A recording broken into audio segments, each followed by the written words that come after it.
All right. Good evening and welcome to the Tree Preservation Planning Committee meeting for Thursday, November 13th. We are starting at 6 o'clock. This is not our normal meeting time, but we are pleased to have Chris Heap with us tonight. Before we get started with Chris and start to talk about our bylaw, we're just going to do, because we're online, we're going to do a little roll call attendance so that we make sure we know who's here. Tonight we're joined not by Gabby Queenan, but by Garrison. And Garrison, I'm so sorry, I don't know your last name. Copley. Thank you. Who's working with us from our staff. We have Ed Olson, who is staff. Chris Heap is our guest. And then when I call your name, if you could just say you're here. So Oscar, Here. Fred, Here. Erica, Here. Bond, Here. Erica Hitchings, Here. Clary, Here. Andrew, Here. and Josh. Here. And I am here. I'm Heidi. Okay, great. So we're all here. Thanks for joining us. Thank you especially to Chris for joining us at this hour. So the reason we're getting together with Chris is to go over that very basic legal foundation of our bylaw. And Gabby and I met with Chris sometime recently. I have time means nothing to me Last anymore. Friday, I think, but don't hold me to that. Yeah, recently, and sort of explained the issue to him, and so and I think we have come to a resolution. So, Chris, I'm going to kind of just hand it over to you, if that's all right, Sure. to lay out the basic premise, and then maybe we can go through and let folks ask questions. And so I had a couple questions that I think I was thinking about answering. So if I'm not answering the right one, please jump in and correct me. But I think that premise was the question of the tree yards and using the setbacks that appear in the zoning bylaw in the general bylaw as the basis to establish the zone of what is being protected. Yeah, so I think that and the idea of whether this needs to be a bylaw that is held by the select board, a general bylaw versus Sure. a zoning bylaw held by the planning board, and Sure. I think the answer to that, so that second question I'll take first, whether this can be a zoning bylaw or a general bylaw, and whether you have the choice of the two. It does not need to be either one. I have seen it done both ways in different towns. I know Wellesley, which is one of the towns that we're using as possibly a model for what we're going to do, does it in their zoning bylaw. Other towns do it as in the form of a general bylaw. So I think it can be done in either of those two forms.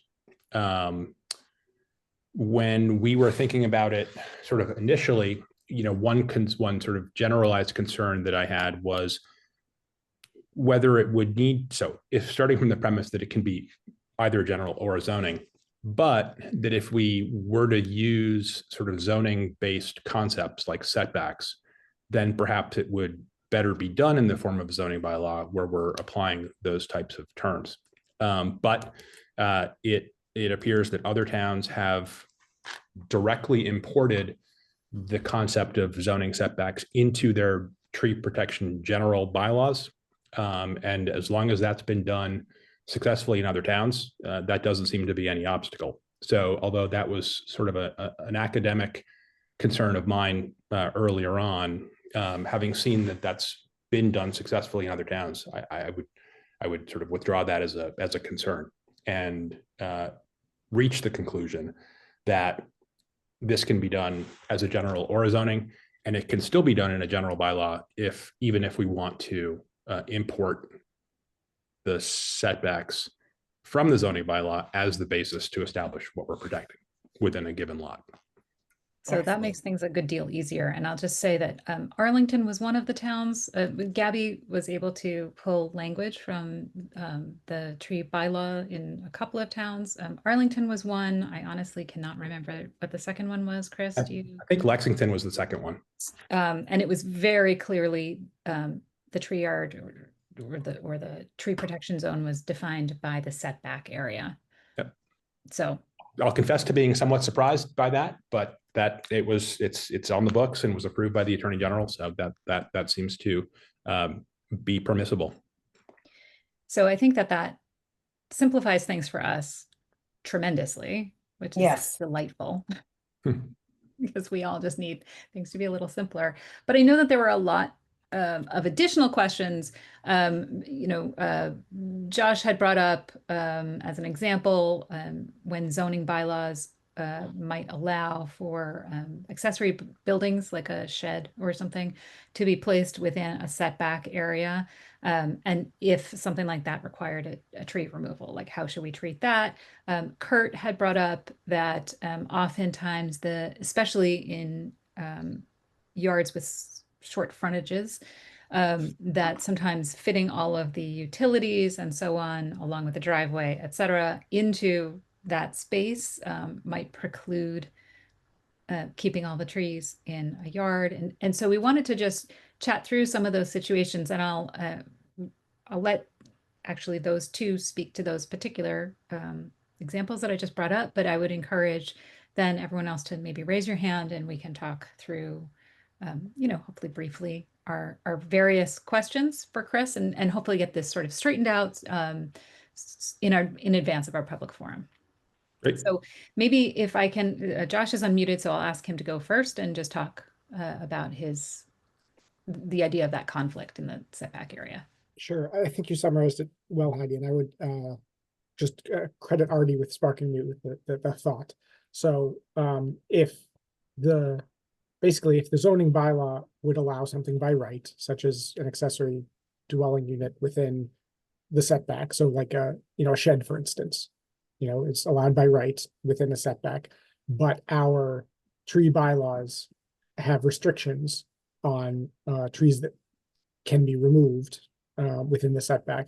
If there were ever a conflict between the tree bylaw provisions and the zoning bylaw, what would be the interpretation? Or what should we put in there to Right. So I think that drive a interpretation? I think the best answer is that we should take some care in the tree protection bylaw. That's still a work in progress, so we can address this expressly in the bylaw to attempt to make sure that there won't be a conflict. And I think what I mean by that is that if someone is allowed to, I guess the way I think of it, and everybody on the committee should correct me if I'm not accurately sort of stating what we're trying to do here. But the way I think about it is that if someone is allowed to build an accessory shed by right under the zoning bylaw, I think the tree bylaw ought to allow them to do that without the tree bylaw should not prevent that from being constructed. And I think that can be done in this bylaw consistent with our goals in one of a couple of different ways. Protecting other trees within the setback area and still allowing the accessory shed to be constructed, or the property owner always has the option of constructing the shed, taking down a protected tree, and using the revolving fund, a payment into the revolving fund as the way that they're satisfying the new bylaw.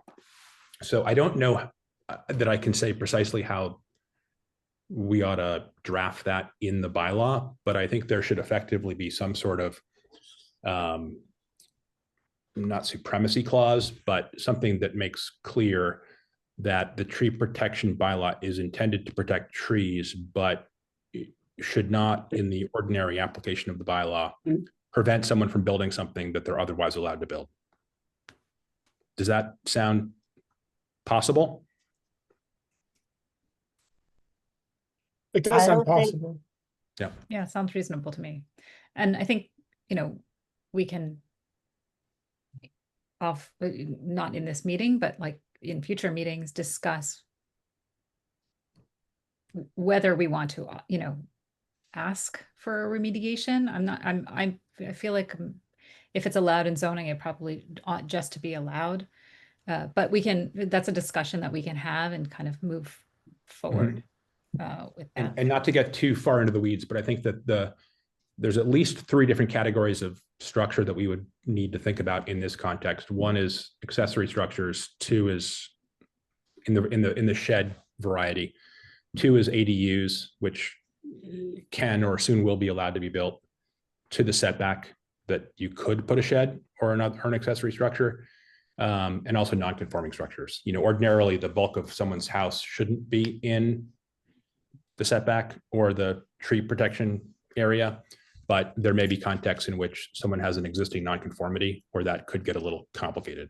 But I think we can think about all of that, and we ought to be able to draft something that sort of instructs everyone how this operates when it appears that the zoning bylaw and the tree protection bylaw are coming into conflict. Great. That also Thanks, kind of Chris. dovetails into my conversation or question, I guess, because I assume you're allowed or permitted the right to bring utilities onto your own property, correct? And so, Chris, I don't know, have you seen this anywhere in other towns, or have you seen, how they're addressing this? Or, what legal standings do you have to bring in utilities? So you have, if you've got a buildable lot, I think you have along with the right to build a house on your lot, you've got the right to bring in utilities from the street. So I'd like to think that could be done for the vast majority of lots without disturbing a protected tree or the critical root zone. But again, and we can probably draft something to this effect to make it perfectly clear, but if there is some scenario where you cannot bring utilities onto your residential lot without damaging a tree or a root zone, I think then you're going to default into the category where you probably get to remove the tree because we absolutely do not want to render the lot unbuildable. And you default into the category where you're making a contribution into the revolving fund. So just treating it the same as any other structures. Yeah. Yeah, I think, one thing I think is an important thing to think about with this bylaw is that we want to protect trees, but we don't want to render property unbuildable for for something that it could be built upon by right under the zoning bylaw or other bylaws in town. So I think I wouldn't. Yep. Can I ask you a question? Sure. So for the vast majority of lots, this is going to be fairly standard. Yes. But for those smaller lots, especially in SRB, I think this is the place where most of those conflicts will occur because a lot of those lots are small and have small frontage.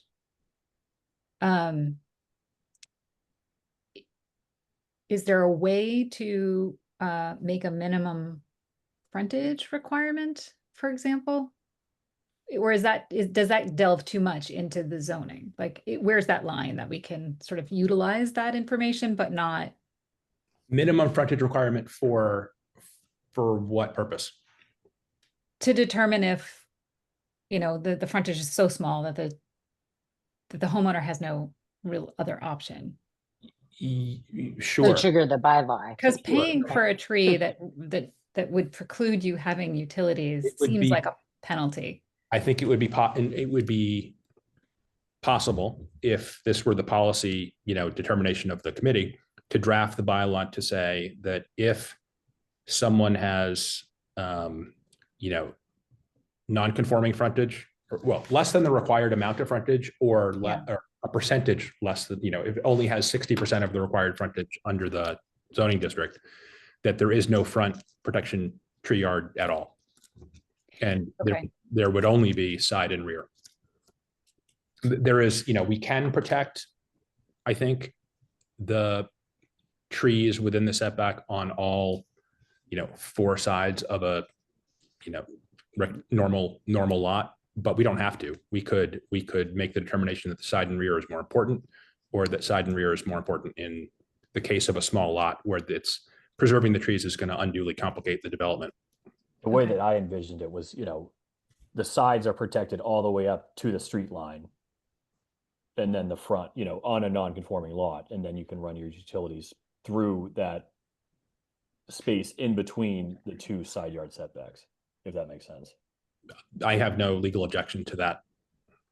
Okay, so so I want to try and this is my fault for interrupting, but I want to try to like have us discuss the in-depth and nitty-gritty of all of these things offline and away from Chris, just because he's got a lot of obligations. So if we have new ideas to bring to Chris to check for sort of have him do a little vibe check, let's do that now tonight, and then in our regular meeting on Monday, let's go. We can chew these ideas over at greater length amongst ourselves, because I'm not sure that Chris needs to be here for the entirety of those conversations. So thanks for putting up with that. Fred. Yes, You're mute. yes, I was wondering whether the concept and the term to accomplish what we just talked about is an exemption, or do you craft the bylaw so that it doesn't, it's not in our jurisdiction? Maybe it doesn't matter, but No, I think that's a good question. And I think it could be done a couple of different ways. You could create an exemption list in the bylaw that says, here's what this bylaw applies to, here's what triggers it, and here are the cases where a property might be exempt from the general requirements. So we could absolutely include an exemption that said lots with non-conforming frontage or very little, not even close to the conforming frontage, are exempt from the front yard tree protection requirements of the bylaw. We could do that too. I suppose we could also, and this is, I think, a drafting exercise. Alternatively, we could, make the front tree protection yard presumptively applicable to all lots, but in the event someone believes there is real difficulty bringing utilities onto their property, they could apply to someone, building commissioner, tree warden, somebody, for an exemption, and would be tasked in that application with showing why, they can't both get utilities through the frontage, such as it is, and also protect the protected trees within that area. So it could be a categorical exemption, or it could be a, an application process for a waiver of that portion of the bylaw. Good question, Fred. Thanks, Oscar.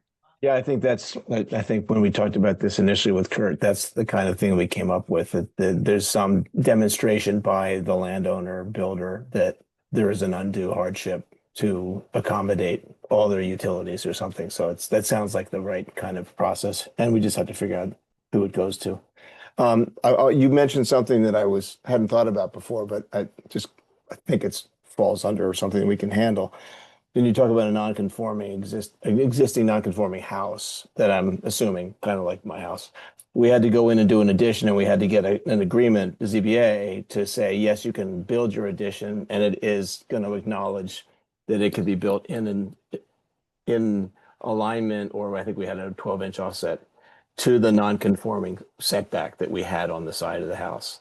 So to that point, I think that's what you're capturing, that if we have a non-conforming structure, could be a house you want to do an addition to, something where you're going to want to go in and do something. Maybe I'm creating another issue, but I think we would still have the issue of having to demonstrate acknowledging where the trees are in the setback zone, and then at least have a demonstration that they can be protected or something. Or there's mitigation with payments or replacement of trees someplace else on the property. That sounds right. So go through the same process. It just there's an avenue for things that are non-conforming to have to. But you were maybe talking about other non-conforming structures that are not No, your it was house. just, my only point earlier was to note that things. So, we think of things that can be built in a setback, and therefore can be built in the tree protection area as being accessory structures like sheds or detached garages, perhaps. But there's the additional category of, someone's house, if that house is already within the setback. If that house is already within the setback, then under zoning, they can go to the ZBA and get permission to expand it still within the setback. So there are some scenarios where, although maybe not many, where a house can be, constructed within the tree protection area, or expanded rather. And again, that we need to sort of figure out how we're going to deal with those in the tree protection bylaw, again, in a way that doesn't negate, zoning relief that the ZBA is granted to let somebody do that, but rather let's do it in a way that still protects the trees in a way that is satisfactory. okay, Okay, thanks. great. Clary? Hi, Chris. Hello. Question on categorical exclusion. Can you define that for me and give me an example? Because I'm thinking a lot of the things we have discussed for most part might be more effective under a categorical exclusion simply because of the process and the burden that it will fall upon somebody in DPW or somebody else to come up with, the process, or at least follow through on the process. So I'm thinking, can you give me an example of where a categorical exclusion would be most effective? Sure. That's,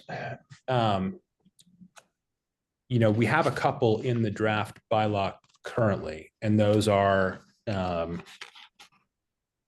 trees that are hazardous, trees that are at immediate risk, trees covered by the CONSCOM review, and a handful of others. So those are types of projects or types of tree removal that wouldn't be subject to the bylaw at all as the current draft exists. So that list could be added to, or that list could be added to if we wanted to, and if, for example, we didn't want to regulate tree preservation in the front yards of very small lots, we could do that and define that in that same section of the bylaw.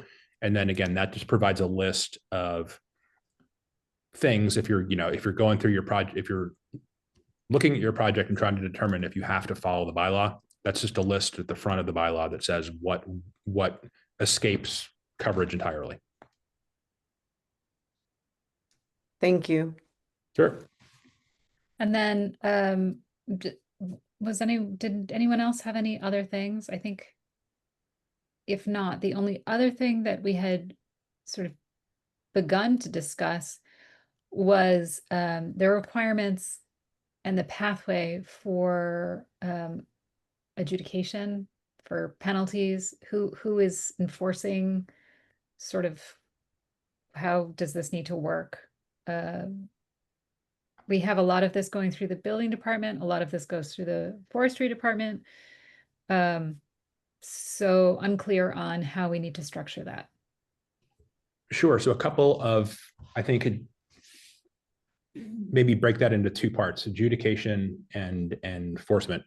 In terms of who is enforcing the bylaw, I think we could, given that we're doing it, well, backing up, if it were a zoning bylaw, the enforcing officer would necessarily be the building commissioner. They're always the zoning enforcement officer, the enforcer of a zoning bylaw. If we're doing it in the general bylaw, we have some flexibility in terms of who we set up as the enforcing authority. I think it still may make some good sense to have it be the building commissioner, but that need not necessarily be true. It could be the tree warden. It could be some other designee. It could be a new staff person who is tasked with doing this, part or full time. I don't have strong recommendation to make there other than, I know the building commissioner is going to be versed in enforcing the zoning bylaw. This, even though we're doing it in a general bylaw, bears some resemblance to a zoning bylaw. So I think there may be some merit to delegating enforcement to them. One thing, and this is a new point that I apologize. This only really occurred to me this afternoon as I was preparing for the meeting and going over the draft in some more detail. One thing that I did notice in the bylaw that we probably want to think about is that the current draft says, as part of the enforcement of the bylaw, that the building, as it's currently drafted, it says the building department will deny all applicable permits if the bylaw is not complied with. I think we need to think about that a little bit, because the general rule is that you can apply a building permit for noncompliance with the zoning bylaw, but you generally can't deny a building permit for noncompliance with a general bylaw.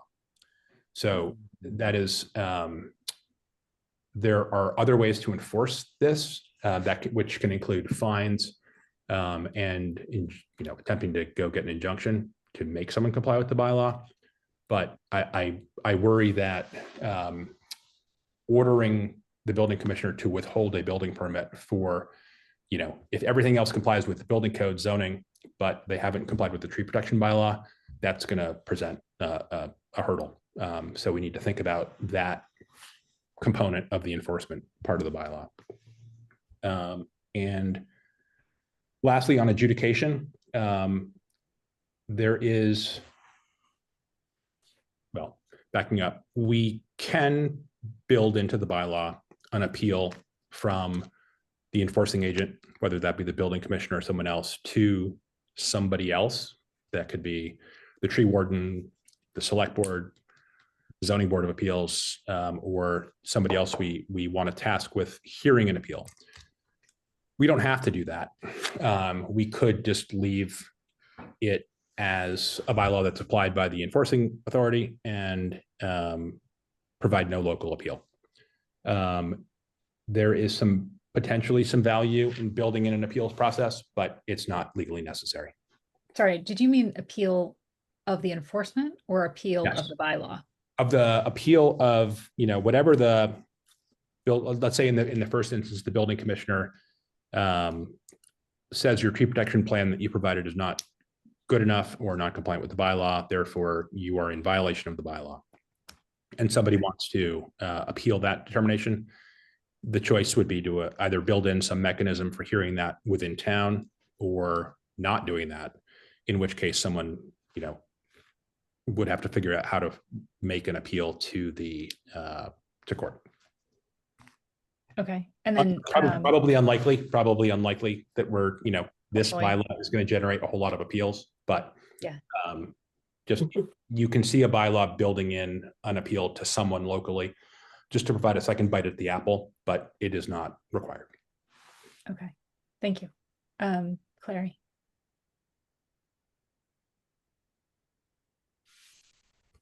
If our intention is to create a bylaw that allows the Needham folks to be able to protect the trees and not become a burdensome process, correct me if I'm wrong, what you're explaining in terms of adjudication sounds really complex. And to simplify it, I'm wondering if the process, for starters, because this is a new bylaw, for starters, it doesn't include an appeal process, but more a committee review or something that's less in legal strength, so that it doesn't scare folks out of making a mistake for cutting down a tree because they put, a swing set in the backyard. You know what I mean? It's like, can we try and think of this so that it's amicable enough that people can see it as functional rather than as a legal, binding, enforceable, Well, we don't pass bylaws that aren't legal, binding, and enforceable. I But your understand. point is taken. Thank you. I understand the bylaw is legally and binding, but what I'm trying to say is that it's not a burden, significant burden on the community and the citizens and those that who come in and want to build and strengthen our community. So that's what I mean. Yeah, I mean, I think I certainly agree and that it ought to be as straightforward, and this is difficult for this type of regulation, but yeah, the more user friendly it is, the better, because a lot of this stuff can be pretty technical. So I think there is an important component of this is making it something that is readily available, understood by anybody who wants to, pull it off the shelf and figure out what they need to do as part of their construction project. So if we don't do an appeals process, what would be Well, can I just interrupt to say, Clary, in our last meeting, we talked about whether we wanted there to be an appeals process of the bylaw. I think what Chris was talking about was an appeal of a violation of the bylaw in like paperwork and so on, that someone hadn't properly prepared paperwork to comply. But I don't think that we want to, other than a potential exemption list or category exemption, make too many, like what people will call loopholes. I mean, that was the discussion that we had in our last meeting. So if our thinking has changed on that, we can absolutely revisit it. But I think that's where we last stood. Josh, did you have a question that you want to ask Chris? Also along the same lines as Clary, the stormwater bylaw is working group had a similar discussion about making sure that it was not burdensome on the town's administration. And so we defined a permitting authority, which could be one of several boards as part of a permitting process. We could do the same thing, and it would mean that whether it's the building commissioner or the planning board or the zoning board of appeals, whoever the applicant has to get a permit from would be reviewing, making sure that there's compliance with the tree bylaw at the same time. We may have a separate provision that we want to think about, like what if there is no permit required, like Claire's example of swing set. How do we enforce the bylaw in that way? We can discuss that separately, but I guess that would be my preference to rather than have a whole new institution overseeing it, to kind of fold it into what we already have. And then in terms of appeals, we had the same discussion as well. I think just as a matter of due process, people have a right of appeal if they disagree with the decision, and it's just a matter of determining who the right body to point to for that appeal is. Oscar? Thanks, Heidi. Chris, we touched on this next question, or my question, and it's from a bunch of people already from a conversation we had at our last meeting. We know there's not a lot of land left in town, but should there be a subdivision interest, we were wondering how, given that there's no lots formed yet, so there's no tree yards yet, is there, just, you don't have to answer this, but as a procedure, is there some way we can have a trigger for that to happen when someone comes in and seeks a process of doing a subdivision, and then have an opportunity for there to be some kind of high level evaluation of the general tree on the site without being an undue burden to someone? Because there could be it could be an interesting effort we could make. And of course, there are lots of things happening in other towns, like cluster homes that have shared public space, semi-public space. Right? So you'd like to organize that in a way that maybe that saves a certain chunk of the tree, whatever. I'm just saying, as a process right now, I don't think the subdivisions include anything that have to do with taking down trees. So I don't want to be a fear monger, but you could imagine somebody going in and clearing 15 acres and then coming back in and giving, a plot plan, a street layout and whatever. And we got nothing to work with. Right. So it's just an issue. Curious, to figure out how we might have a process for that. No, I think that's a great question. And I think one I want to think about, if I could, a little bit as we move forward.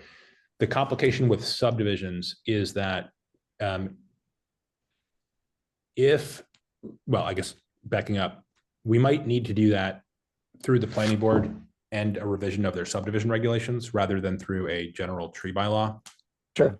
It is a rule that if a proposed development satisfies all of the subdivision regulations on file, the planning board must approve that subdivision.